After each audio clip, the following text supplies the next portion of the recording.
All right, it's 11 o'clock. Let's talk about shift happening.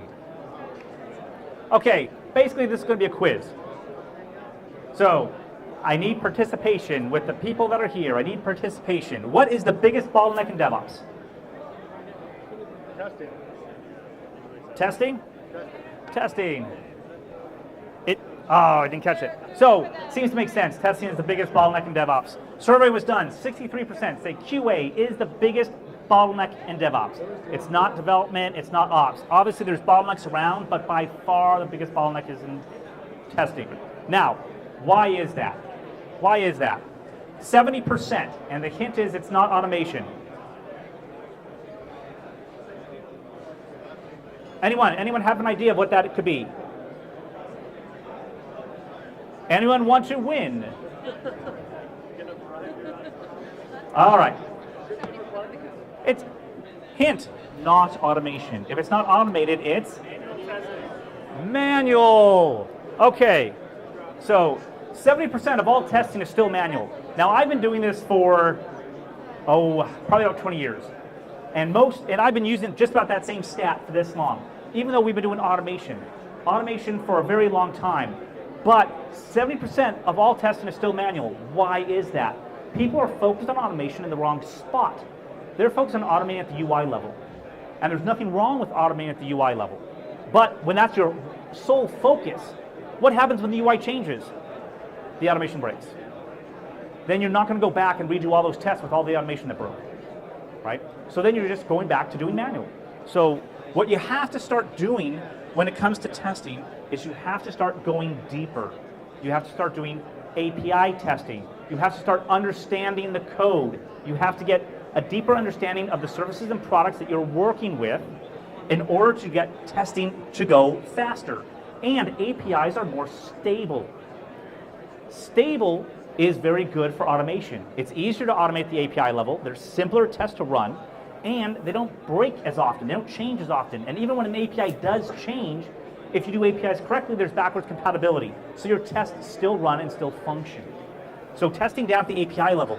But what are other problems? Outside of testing being manual, other problems that people have is they don't have access to the environment. They don't get their test data. 50% of testing time is taken up by getting test data. That's crazy.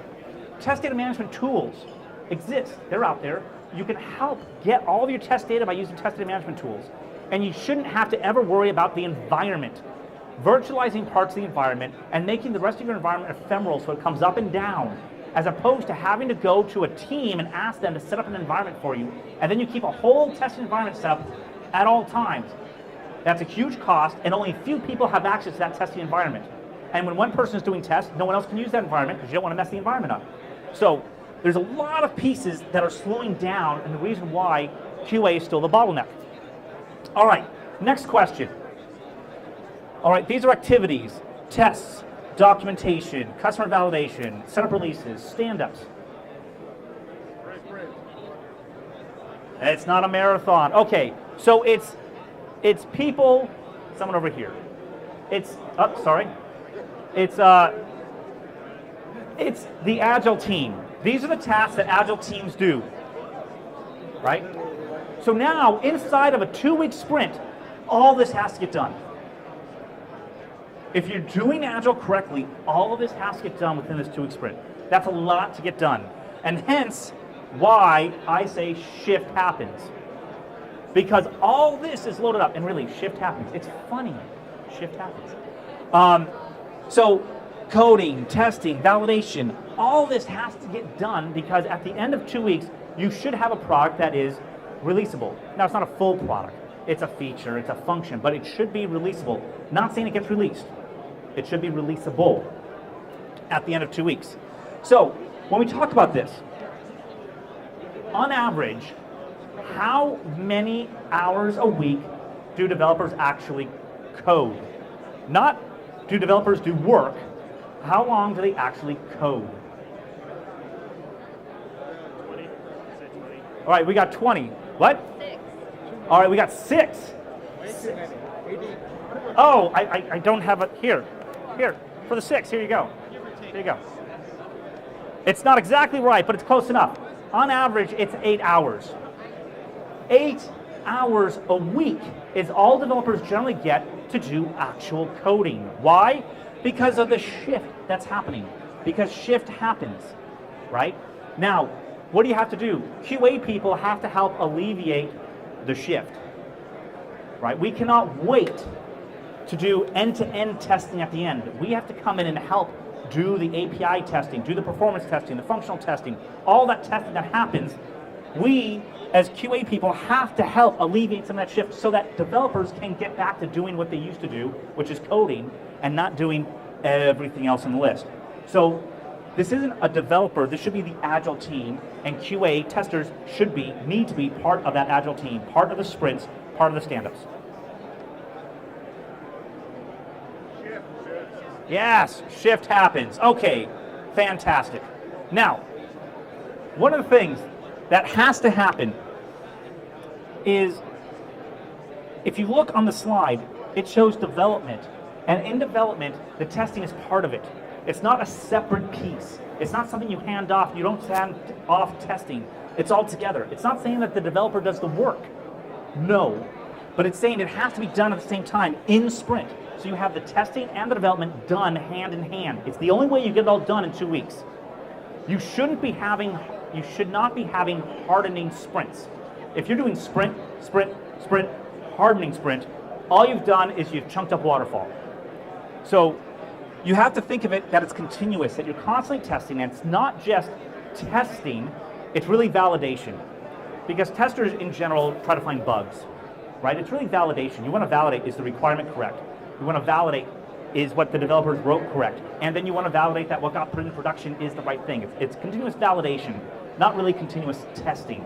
But since that's what the market is saying, we're going to use the term continuous testing. And it just so happens CA can help with this.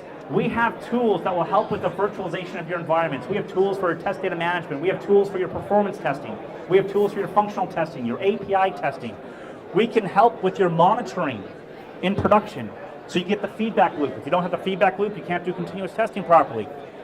So we have, and the other piece is test case creation. So everything starts at the requirement. If the requirement's not right, everything else fails. So you want to get the requirement done correctly, and you want the test cases to be created before the developers develop, right? Otherwise, the developers develop what they've interpreted the requirement as. And then when testers test what developers develop, you're testing what the developers developed, you're not testing the requirement. So if you build the test cases off the requirement, now you have something that the developers can actually develop against that's closer to what the requirement really should be. And we have tools to help auto-create those test cases, so you don't have to spend your time creating those test cases. You create the requirement, we will build the test cases off that requirement. Okay, now, who wants to win the plane? Who was here just to listen to me talk? Oh, damn. Who doesn't have a ticket? Who needs a ticket? Okay, we have a few people that need tickets. All right, while she's handing out tickets, I will just continue. This shows our product line. They are fully integrated. You don't have to have our full product line. You should, but we are fully integrated, fully API driven. You can connect all the individual pieces. They're puzzle pieces. You can pick and choose what you need to use.